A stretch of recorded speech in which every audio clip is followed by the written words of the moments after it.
હે આજ માતાજીએ થોડી લત મને સોંપી રે માતાજીએ થોડી લત મને સોંપી રે ફરવા બગીચા મોજા માતાજીએ થોડી લત મને સોંપી રે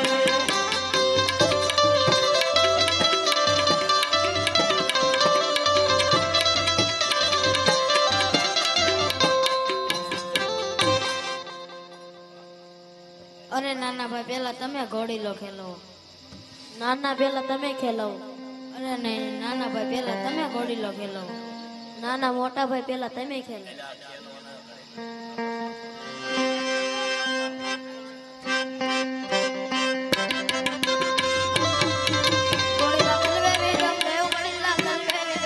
ઘોડીલા કલવે વીરમદેવ ઘોડીલા કલવે વીરમદેવ એના હાથમાં તેલ ઘોડીલા કલવે એના હાથમાં તીર ઘોડીલા કલવે વીરમદેવ માતા મીરાદેવના બા ઘોડીલા કલવે માતા મીરાદેવના બા ઘોડીલા કલવે વીરમદેવ પિતાએ મકરાના બા ઘોડીલા કલવે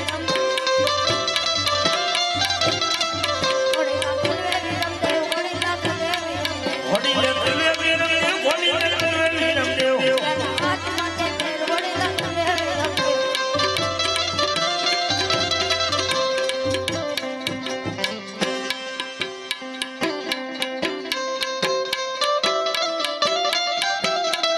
ઘોડીલે બેસેરામાં વીર ઘોડીલે બેસેરામાં વીર ઘોડીલા બેસેરામાં વીર ઘોડીલા બેસેરામાં વીર એના હાથમાં છે તીર ઘોડીલે બેસેરામાં વીર પિતાએ મકરાના બા ઘોડીલે બેસેરામાં વીર પિતાના બા ઘોડીલા બેસેરામાં વીર ઘોડીલે બેસેરામાં વીર ઘોડીલે બેસેરામાં વીર ઘોડીલા કલવેરામાં વીર ઘોડીલા કલવેરામાં વીર માતા મીરાદેવના બા ઘોડીલે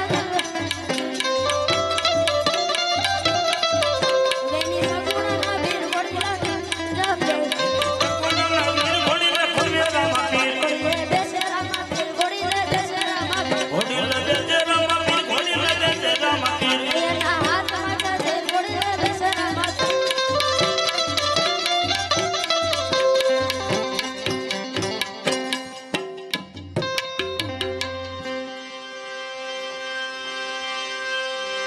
જુઓ જુઓ ને રામદેવ જાય લીલોડા ઘોડને તમે જુઓ જુઓ વીરો મારો સાય હોલીલોડા ઘોડવે સડી એની દર્શનની વેળા બજાર લીલોડા ઘોડવે એની દર્દની વેલામાં કાયો હોલીલોડા ઘોડવે સડી ડાયા ડાલા લાયના બાળ લીલોડા ઘોડવે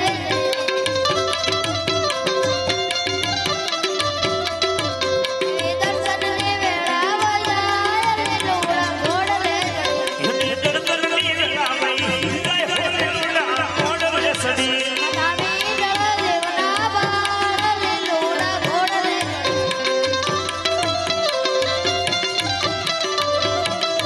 એની દર્શનની વેળા બજાર લીલોડા ઘોડવે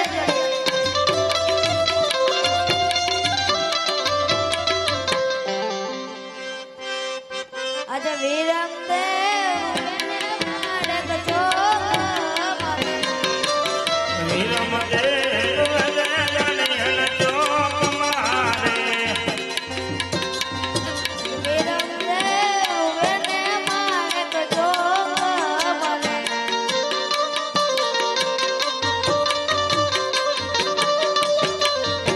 આજે ઘરે દસકો મતંગા પોચ છે યાદ ઘેર રે રસ સોય મંગાજી ઉસ સે રે કાંડિયા નાના રામદેવ ભાઈ વીરમદેવ વેને મારે કચો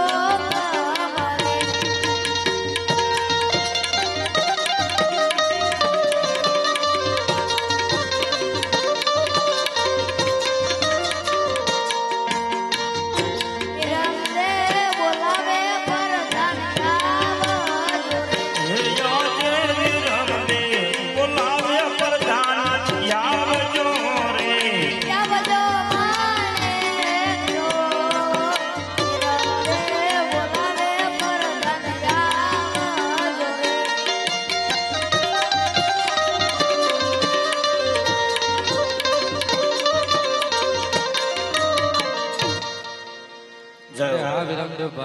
અત્યારે બોલાવવાનું કારણ? અરે પ્રધાનજી, નાના ભાઈ ઘોડીલો ખેલવતા ખેલવતા આકાશના માર્ગે ઉડી જશે એ રાજમાં માતા પિતાને ખબર આપો. અરે હા, એ આજે પ્રધાન બોલાવે. અરે મહારાજા, બોલો પ્રધાનજી. રામદેવજી મહારાજ ઘોડીલો ખેલવતા ખેલવતા આકાશના માર્ગે ઉડી ગયા છે. શું વાત કરો છો? અરે વાહ મારા નાથ, જ્યારે હું દ્વારકાની અંદર આવ્યો ત્યારે તમે મને વચન આપ્યું હતું કે ભૈરવા નામના રાક્ષસને મારીશ ને અનેક કામ કરીશ. અરે પ્રભુ, જો આવી રીતે તમારે યુદ્ધ આવું હતું તો મારા ઘરે અવતાર ધારણ નતો કરવો. અરે પ્રધાનજી, આપણા રાજમાંથી દરજીને બોલાવો. આજે પ્રધાન બોલાવે દરજી આવજે. યાદી પરદાન બોલાવે દરજી આવજે રે. આવો તમે રાજે દરબાર, પ્રધાન બોલાવે દરજી આવજે. આવજે રાજની દરબાર પરદાન બોલાવે દરજી આવજે રે. હે નામ આપો હોય તો આપો, મારે ઘેર જાવું છે. ઇનામ આપવું હોય તો હવે મારે ઘેર આવશે. તને ડોબે મારે વાટ બાબલો કાઢો રે રાજ. ઇનામ આપો હોય તો આપો, મારે ઘેર જાવું છે. ઇનામ આપવું હોય તો હવે મારે ઘેર આવવું છે. બોલો પ્રધાનજી. હાલો એક બે કોતરા ભેટ દો. હાલો આવો દરજી, શા માટે આવ્યો છું? ઇનામ લેવા આવ્યો હોય ને, શેનું ઇનામ? ઓલો ઘોડો નથી છીવો હા, એનું. ઘોડીલા. હા, અરે દરજી, ઘોડેલો ચીવો એ બરાબર છે, ઘોડેલાનું તને ઇનામ આપવાનું છે એ પણ બરાબર છે, પણ ઘોડેલાની અંદર તે કરામત શું કરી છે એ કે? એમાં છે ને કરામણ. દરજી, કરામત કરીએ છીએ. આજે રાત છીવો હે, માન માન સીવી દ્યો. મને પણ ખબર છે આખી રાત ચીવો છે, પણ તે ઘોડેલાની અંદર જે કાંઈ કરામત કરી હોય એ તો મને કે. એનું કારણ એક જ છે કે રામદેવજી અને વિરમદેવજી બગીચાની અંદર ઘોડેલો ખેલવતા આકાશના માર્ગે વી જાય, એટલા માટે કહું છું. મહારાજા, ઘોડેલામાં કાંઈ કરામત નથી કરી. દરજી, જૂઠું શા માટે બોલે છે? સાચું જ બોલો. જ્યારે મેં તને કાપડ આપ્યું ત્યારે કીધું તું કે આ રાજનું કાપડ છે, આખું ઈરચીરનું ભરેલું. દરજી, આમાં કાંઈ પણ તું કરામત કરતો નહીં.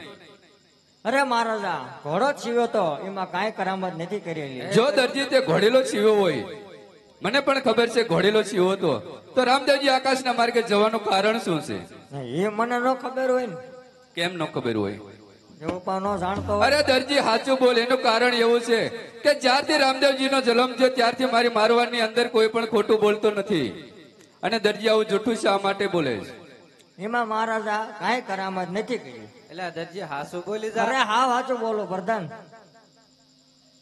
હાવ સાચું. દરજી, તારી પર વિશ્વાસ નથી આવતો. એનું કારણ છે પ્રધાનજી, મારી ભેગા 20 વર્ષથી નોકરી કરે છે, એ કોઈ દી ખોટું પણ ન કરે. કદાચ તેને ઘોડેલો આપ્યો હોય ને તો ઘોડેલામાં એ કઈ ખોટું ન કરે. એટલા માટે દરજી તને પૂછું છું, ઘોડેલાની અંદર જે કઈ કરામત કરી હોય તો મને જલ્દી બતાવ. નહીં મહારાજા, અરે એમાં કાંઈ પ્રધાનજી, કરામત નથી કરેલી. બાપુ આમ નહીં માને હો. આ દરજી નહીં માને. આપણા રાજમાંથી સિપાહીને બોલાવો. આજ પ્રધાન બોલાવે સિપાહી આવજે.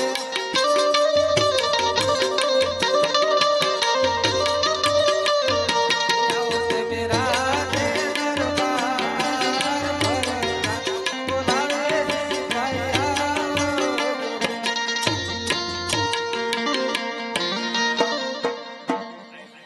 સાપકા વેરતા હવે બાપુ આવડા તો પટ્ટા ખંભે નાખીને આવ્યા. બાપુ બોલાવે. આવો સિપાહી, તમને બોલાવવાનું એક જ કારણ છે કે જો સામે દરજી ઉભો, આ દરજી ઉભો ને આપણો રાજનો ગુનેગાર છે. દરજીને ઘોડેલો બનાવવા માટે કાપડ આપ્યું હતું, પણ ઘોડેલાની અંદર ગમે તે કરામત કરી હોય. રામદેવજી આકાશના માર્ગે વી ગયા છે અને દરજી જૂઠું બોલે છે. એમાં બહુ સમજાવી છે. મનાવશો? અરે સિપાહી, આ દરજીને સંકટ જેલની અંદર પૂરી દો અને એવો એન્ટલના માર મારો કે જ્યાં સુધી રામદેવજી પાછા ન આવે ત્યાં સુધી એને છોડશો નહીં. સિપાહી, ખાવા પીવાનું પણ ન આપશો, બરાબર?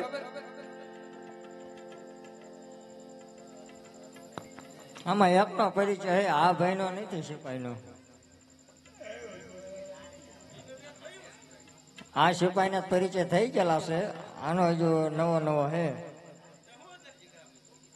કેમાં કાંઈ કરામત જ નથી કરેલી. નહીં હવે મન નો ખબર હે હોય. દરજી હઉ આ શું બોલી તા જે કર્યું હોય અરે સિપાઈ સાચું જ બોલું હું. એ ઘોડાની અંદર કઈક કરામત કર્યું હોય તો જ આવું બને નકર બને નહીં. ભગવાન ને છેતર્યા છે. આ શું બોલ